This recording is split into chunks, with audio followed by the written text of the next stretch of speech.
Hello everyone, welcome back. This is Sparks, and we're going to continue with the map making series today.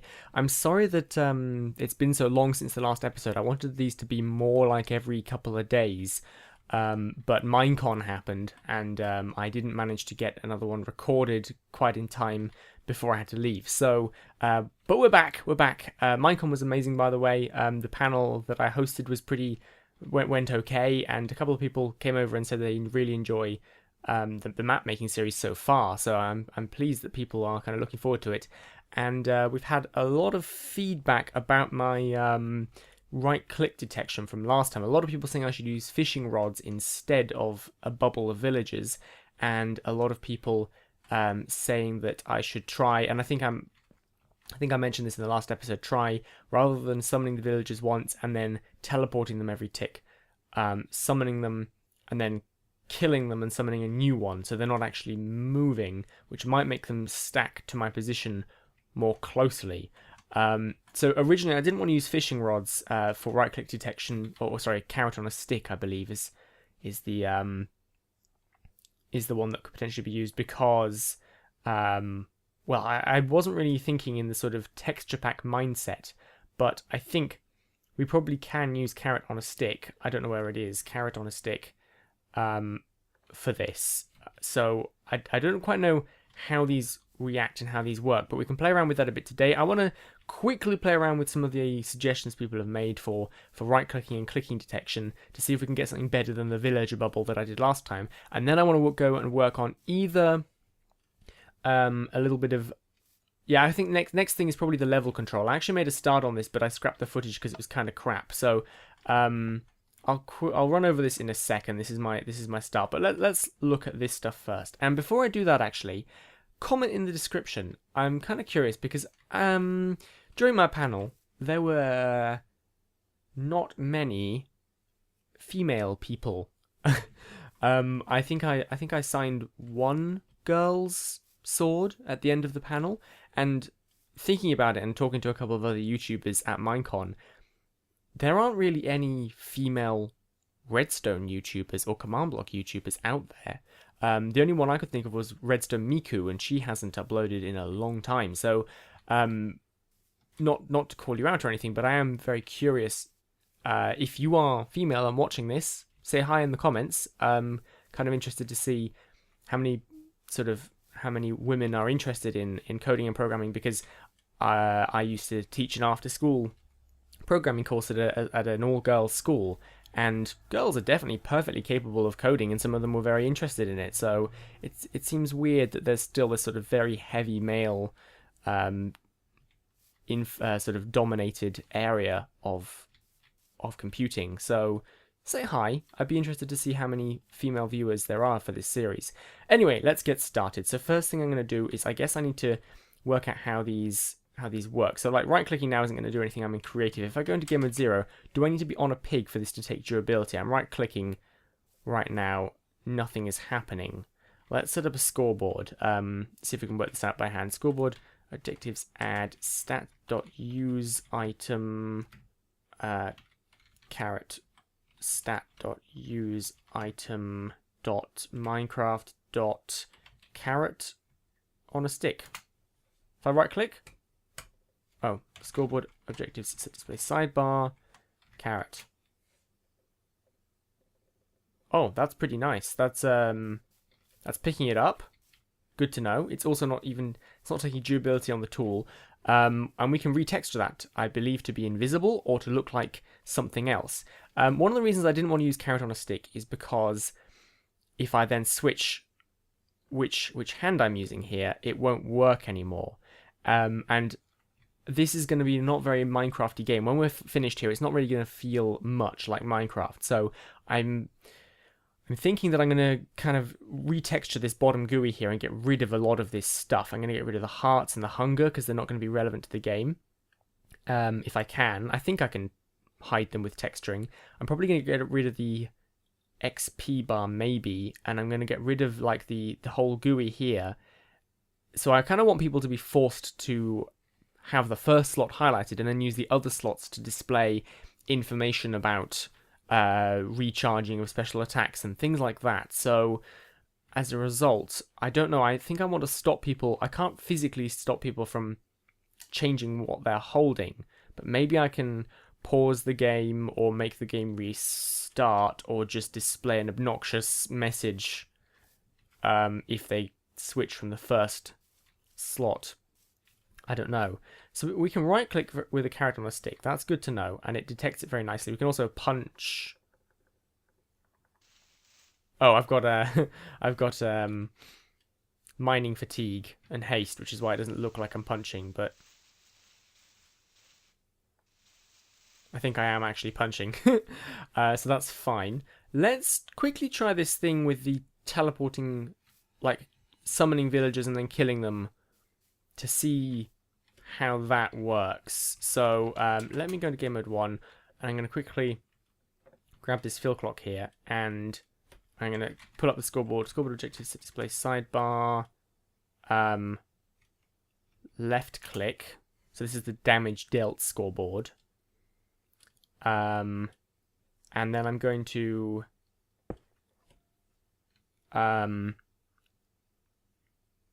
execute at the player to summon a villager at their location. I should probably. This is gonna go horribly wrong if I don't think about this. At P game mode equals 2. Let's do that just to be safe. And then after we summon it, we're gonna teleport it down. So TP at E type equals villager. This is just a quick test. Minus 500 into the void, basically. So if I go into game mode 2, that was 3. Can we punch these guys? We cannot punch them. They also appear to be... Oh my goodness. I think what's happening here is they're being summoned and teleported in the same tick, which causes them to visually appear to be where they're not. I've come across this problem before. What happens if we swap these around? So I'm going to move the villager summon here, which means that we summon the villager, then in the next tick we teleport it down. Let's see if that makes any difference. Game mode 2. Can we punch it? We can punch it. Okay. I wonder if this method effect sparks Minecraft speed. If we give ourselves speed 10. Oh my god, look at that. I'm moving really fast. This is the way to do it, guys. Look. I'm clicking them, I'm punching them. I entered the GUI and it detected a right click, all while I'm moving at like high speed. That's perfect. So using this method, I think we can avoid having this whole hotbar thing with the character on a stick. I think this is the way to do it. Fantastic. And it's also a lot less laggy because we only have one villager at a time instead of, what, 10? Okay, so with this change, we can actually get rid of all of these command blocks. That's pretty cool. So this is the... What are we doing? We're doing the teleport first, then the summon. So we can take this, get rid of that, and put that here. And then we just need to add some extra tags for the villager summon, which we can grab from over here. So we're just going to get this info here, which will make it invisible and silent and have no offers and stuff like that. So now TP add equal type protector. This becomes minus 500, like that. The reason I'm not just killing them is because we get loads of smoke particles following us around, but by teleporting them into the void, we don't get that. So, game mode 2. Uh-oh. Uh-oh. I was missing tildes right there. Right, let's try that again. Although I think... Why were they being summoned at all if... Ah, well, let's have a look. Game mode 2. Okay, so we've just run into a new problem. I'll bet you these villagers... for the tick... These are invisible villagers, but for the tick that they are... Oh, right click isn't always being detected. That's annoying. I think if I click at the wrong moment, it doesn't detect. So maybe we still need the carrot on a stick for right click detection. In which case we may as well just use a giant slime. But you can see these guys, they are invisible, but for that one tick of their existence... Oops. For that one tick of their existence, they are not invisible. I've heard that the invisibility potion effect fixes this. I want to test this. Okay, so I'm pasting in this, which I got from a generator, the active effects, which hides the particles, it sets the duration, the amplifier, and the ID is 4 for invisibility. So, these villagers should be invisible. Let's have a look. They are slightly more invisible than they were. Okay. Well, the right click isn't working very well anyway. Like, I'm right clicking like a maniac here, and it's only sometimes registering. So I think we're probably gonna have to go for a giant slime for click detection, and a carrot on a stick for right click detection. I suppose that's what we're gonna have to do here. Okay. So, this summon command here is now set up to summon a slime with a size of 8. It's invisible, called Detector. It's not invisible. Oh, here we go. The invisibility tag must be only for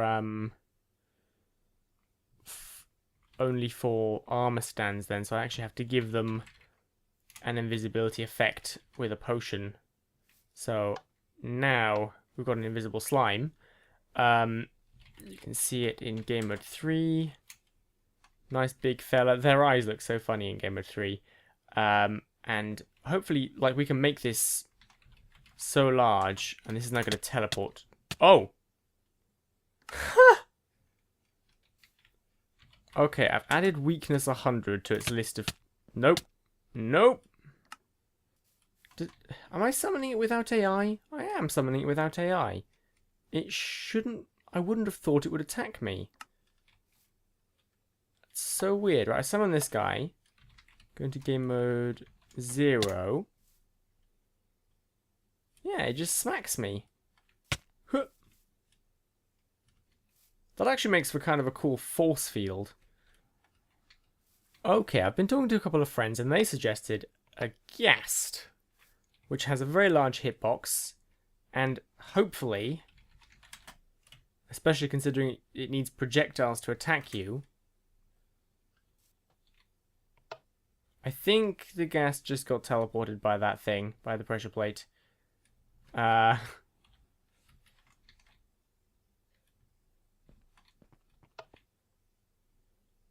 What is it doing?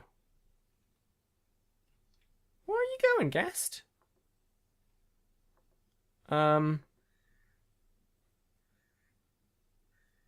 What on earth? Let me get rid of... Ah. That is so odd. Game mode 1. Ghast. Game mode 2. Oh my god, you can't see a thing. This is very strange. I'm also not punching it. It is physically flying away. It's not just a visual glitch. Like, I'm clicking right now. But it's like it's trying to be going towards negative X. That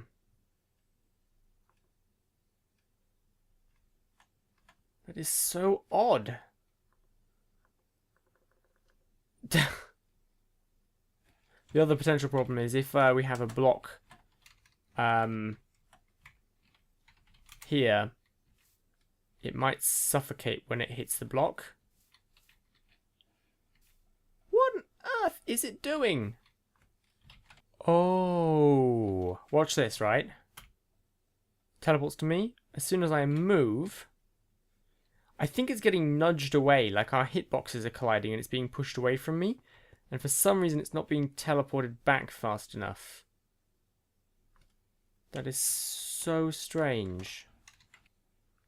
So it seems to me that we've found 3 bugs in the game today. No AI slimes attack players, ghasts ignore teleport commands, and entities are not instantly invisible when they're summoned. This is so stupid. I don't know what to do now. I think the villager bubble is the only thing that we've managed to get to work so far. That's so stupid. Well, for now the bubble buddies are back. So I had to redo the commands by hand because I deleted them like an idiot before testing things. Now I'm slightly wondering, a slight problem with these, apart from the extra lag we're getting, is if I set block stone up here and maybe a block higher like this, and then maybe put air here so we can see this guy is taking damage. And that's fine, he's getting an instant health potion, he's not going to be dying on us, but it means that in this situation where there's sort of a low hanging roof over us, if we tried to click while facing up, the click isn't detected. I'm clicking right now, but it's not saying click, but I can click forward and it says left click. So this is a potential issue. If we have a low ceiling, that left click won't be properly detected. But we've already established this is not the best. There's got to be a better way of doing it if it wasn't for those stupid bugs. So that's that, I suppose. I've actually gone over another episode doing that, but hopefully there'll be a new episode soon. Let me talk a little bit about the actual leveling system we've got here. So the idea that I want to go for here is I built this while recording before I left for Minecon, but the footage wasn't great, so I scrapped it. So I didn't really do that much. But basically, I like this idea of having these central rooms with doorways leading to different levels. Oh, you saw it happen right then. So the idea is that you start in here. Scoreboard objective set to place set bar level. Scoreboard players set Sparks level 0. So this is like the lobby area, and our level number is 0. Now the idea is that this is like a starting point for several different levels to play, and once you've unlocked all of the levels on a floor, you get taken to the next floor, and that unlocks another set of levels. So that way, if you get stuck on a level, you can have a break from it and play a different level for a while, but you've still got sort of higher up levels to achieve. So as I was demonstrating here, you can sort of I can teleport people around depending on where they stand and change their level number, and then you can generate sort of a level. This is nothing like what I want it to look when it's finished, but it's just sort of an example of some obstacles and some things, and sort of demonstrating that when you reach the end of the level, it should be able to teleport you back to the warp room, which is currently apparently not doing. I'll have to look back into it, but the way this is working is, or the reason that I've got this sort of level number is because we want the redstone for a level only to be running if you're in that level. So if we go back over here, we can have a look at this. So over here, we've got just a slow fill strip.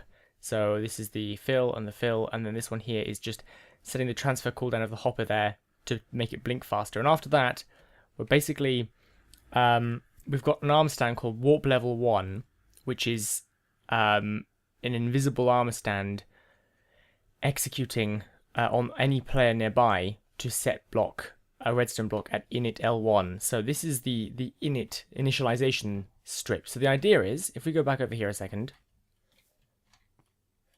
we've got our starting lobby, and in each of the zones that teleport you to a new area, you've got this sort of invisible armor stand. This one is called Warp Level 1. There'd be another one here called Warp Level 2, 3, 4, etc.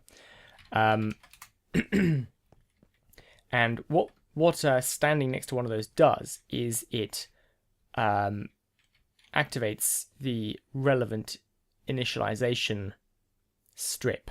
So this one here is executing on any player within 2 blocks of it to execute on the init 1 thing to create a single pulse along here. So this is another fill strip, and this is basically the only thing that this currently does is it sets the level of the player to 1. Now I've just realized that that's blank. I have a teleport here as well, teleporting me to the start of the level. That could go over onto this strip here potentially. So what we're going to do is we're going to have an init strip, which is responsible for loading the level up to begin with. So any baddies that we have in the level, any collectible items will be spawned and generated, and that'll all be done on this init strip, which will pulse, this init strip here, which will pulse once. And the init strip will also turn on any clocks responsible for timers and movement and detection in that level. And then when you reach the end point, it will, I suppose, unload the level. So there'd have to be some sort of denit, like a uninitialize strip, which kills all the entities and stuff like that. So I kind of want to get just a very, very simple idea for level joining and sorting working. So in this init strip, the only thing we currently have in that level that we want to summon is the return to lobby armor stand. So let's head over here. Let's head over to our level 1 area. And now over here, we're going to get the coordinates that we want this armor stand to be summoned at. So we're going to do this. We're going to... Oh, there's already an armor stand here, apparently. Yeah, there is. What did I call it? Data at ER equals 2 custom. Oh, actually, this is say at ER equals 2 is a bit faster. Warp return. Okay, so I'm guessing this is going to be... I'm guessing. I think we can have the same named armor stand, a warp return armor stand, at the end of every level. Although this may be warp return 1 to go to floor 1 of this central area. So we need to set it up so that teleports players back. But I feel like before we teleport them back, because these may be in different chunks, these levels, we probably need to close down and uninitialize everything as well. So let's set up a fill clock that starts when you join level 1 and that turns off when you leave. So this is kind of interesting. If you have a redstone block fill at the bottom here and a redstone fill at the top, you can put a set block on the side here and it will toggle it. So that has turned the fill strip on, and that has turned the fill strip off. So we can place a redstone block here whenever we want, and it will toggle the state of this clock, which is I think safe, provided we always turn it off when we leave and always turn it on when we exit, because it's not an on or off, it's just a toggle. So we can put an armor stand here called toggle 1 or something, and that'll turn this on when the game starts and turns it off when the game finishes. So summon armor stand right here, custom name